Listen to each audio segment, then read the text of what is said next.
अस्सलामुअलैकुम वरहमतुल्लाहि वबरकातुहू।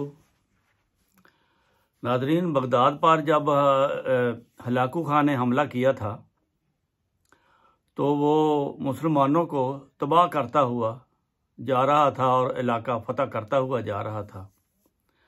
बगदाद में एक बुज़ुर्ग रहते थे, उनके पास लोग गए कि अल्लाह से दुआ करो कि ये हलाकू खान जो है ये इससे हम बच जाएं और ये तो बड़ी तबाही कर रहा है। उसने कहा मैं तो दुआ करता हूँ।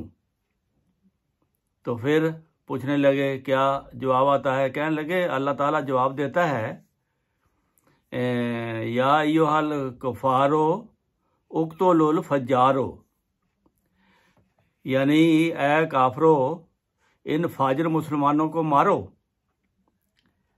तो ये उस वक़्त के मुसलमान थे जब वो मुसलमान बिगड़े हुए थे, तो अल्लाह ताला ने सज़ा के तौर पर हलाकू खां को उन पर नाफिज किया था। जब भी इस्लाम में मुसलमान अपनी असल रास्ते से हट जाते हैं तो अल्लाह ताला उनकी इस्लाह के लिए फिर या तो नबी भेजता है, कोई हिदायत देने वाला भेजता है, या फिर उनको गुनाहों की सज़ा मिलती है। तो ये बात है कि पाकिस्तान में आजकल जो हालात चल रहे हैं, बल्कि अरसा दराज से जो हालात चल रहे हैं और जो फैसले हो रहे हैं ईवानों में, इनको ये नहीं पता कि आसमानों पर भी एक फ़ैसला होता है। क्या आसमानों के फ़ैसले के लिए हमारे मुसलमान तैयार हैं? आसमानों के फ़ैसले के मानने के लिए हमारे जो मुसलमान हैं वो अमली तौर पर कहाँ किस तरफ जा रहे हैं? इनके पास अल्लाह ताला ने एक अपना बंदा भेजा था, इमाम महदी अलैहिस्सलातु वस्सलाम, हज़रत मिर्ज़ा ग़ुलाम अहमद क़ादियानी। उसकी उन्होंने मुखालफत शुरू कर दी। सब ने मिलकर, सब ने इकट्ठे होकर मुखालफत शुरू कर दी। तमाम फ़िरक़ों के मौलवी इकट्ठे होकर मिर्ज़ा ग़ुलाम अहमद क़ादियानी की मुखालफत में डट गए और फिर उन्होंने इतनी तरक्की की कि हुकूमतें भी साथ मिला लीं। ज़ुल्फ़िकार अली भुट्टो को साथ मिला लिया, फिर ज़ियाउल हक़ को साथ मिला लिया, फिर उसके लिए कोशिश की कि इसको ख़त्म किया जाए। भला जो आसमान पर फैसला हो चुका है उसकी दुनिया वाले क्या मुकाबला कर सकते हैं? आपको अल्लाह ताला ने अलहामन कहा था, मैं तेरे दुश्मनों में फूट डालूंगा। तो दुश्मन कौन थे? पहले मौलवी थे, फिर साथ अवाम हो गई, फिर साथ हुकूमत हो गई। एक हुकूमत गई, फिर दूसरी हुकूमत आई, वो हो गई। तो अलहाम ये है कि मैं तेरे दुश्मनों में फूट डालूंगा। अब वो अलहाम पूरा हो चुका है। ये जो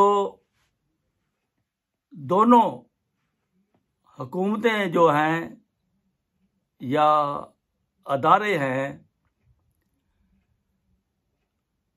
इन्होंने ये इज्तिमाई तौर पर यह फैसला किया हुआ है कि अहमदियत को यहाँ पर अहमदी का नाम नहीं लेने देना।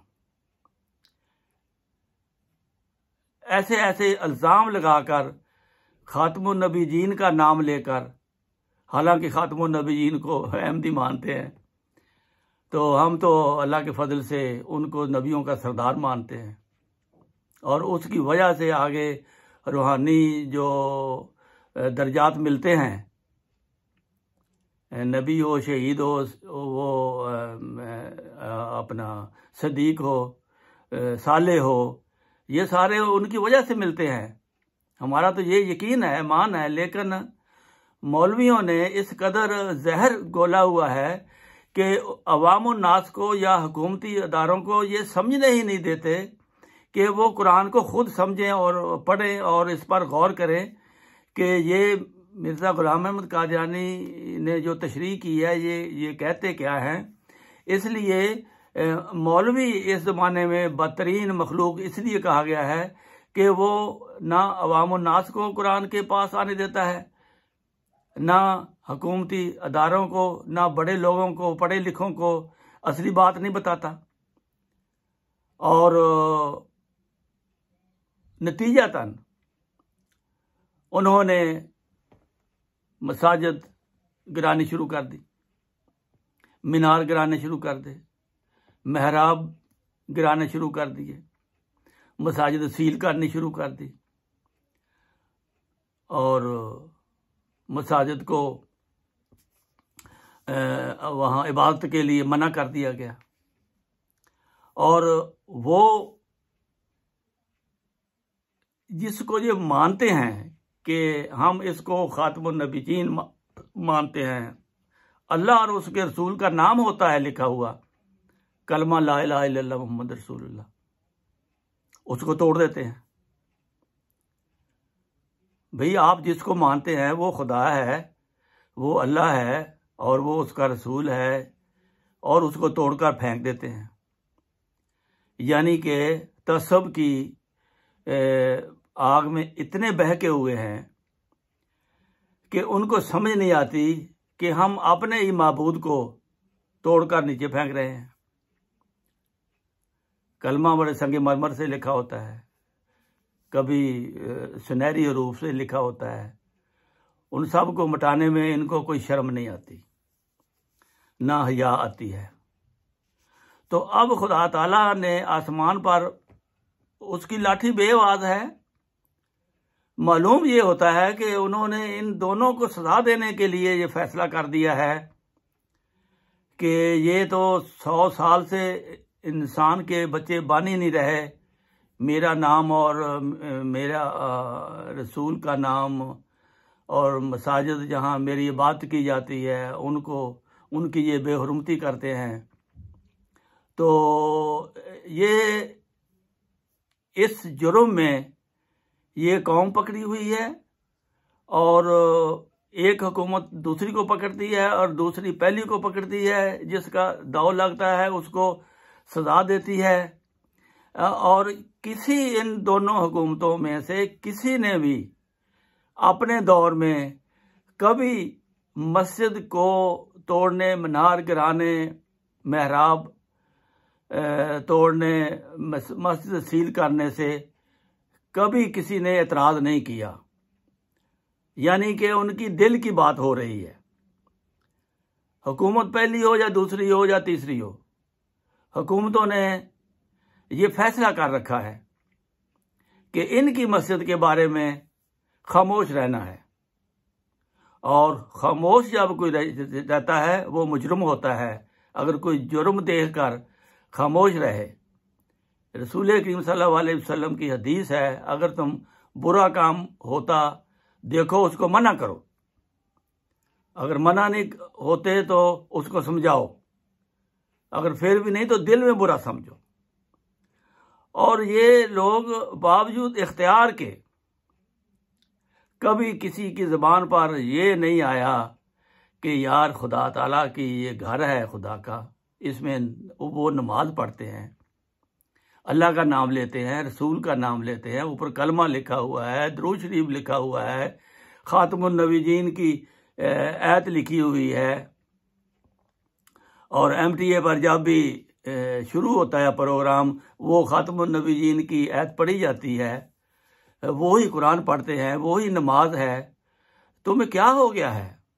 सारी कौम ने आंखों पर पट्टी बांध ली है, तो फिर अब लगता है कि खुदा ने पट्टी ये उतार दी है।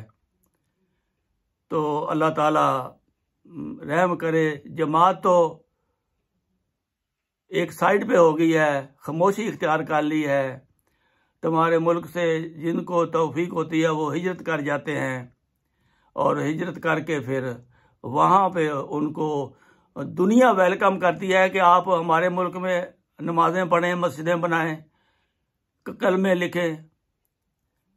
वो खुशी से इजाज़त देते हैं जो मुसलमान भी नहीं हैं, और जो माशाअल्लाह मुसलमान हैं और कुरान को मानते हैं, कलमा पढ़ते हैं, लेकिन उनको वो इजाज़त नहीं देते कि तुम कलमा पढ़ो हमारे सामने, कि तुम नमाज पढ़ो हमारे सामने, तुम कुरान पढ़ो हमारे सामने, मस्जिद बनाओ हमारे सामने। ये नहीं हो सकता। तो फिर अगर ये नहीं हो सकता तो अल्लाह को तुम कैसे राज़ी करोगे? तो फिर तो यही होगा कि तुम एक दूसरे को मार के बस ख़त्म हो जाओगे। तो ये अपनी हालात पर रहम करो, सोचो, गौर करो ज़रा कि तुम किस तरफ जा रहे हो, तुम किस नबी की उम्मत हो, अशरफुल मखलूक़ात हो और ख़ातमुन नबीयीन सल्लल्लाहु अलैहि वसल्लम की उम्मत तुम शुमार होते हो। उसका तो ये काम नहीं था कि तबाही व बर्बादी करना। यहाँ पे आपको एक अलग मुल्क इसलिए मिला था कि तुम इस्लाम के मुताबिक पूरे पूरे अमल करो। इस्लाम ने तो ये काम ये नहीं कहा था कि जो तुम लोग करते हो। अवाम करती है, हुकूमतें करती हैं, अदारे करते हैं, पुलिस करती है, फौज करती है, जो भी करती है, ये नहायत अफसोसनाक काम करती है। अल्लाह ताला से हम तो बाहर बैठे दुआ कर सकते हैं कि अल्लाह ताला आपको हर मुसीबत से बचाए, आपके गुनाह माफ़ करे और आप पर रहम करे, और मुल्क की हमारे की इज़्ज़त हो और आपको सीधी राह पे अल्लाह ताला चलाए।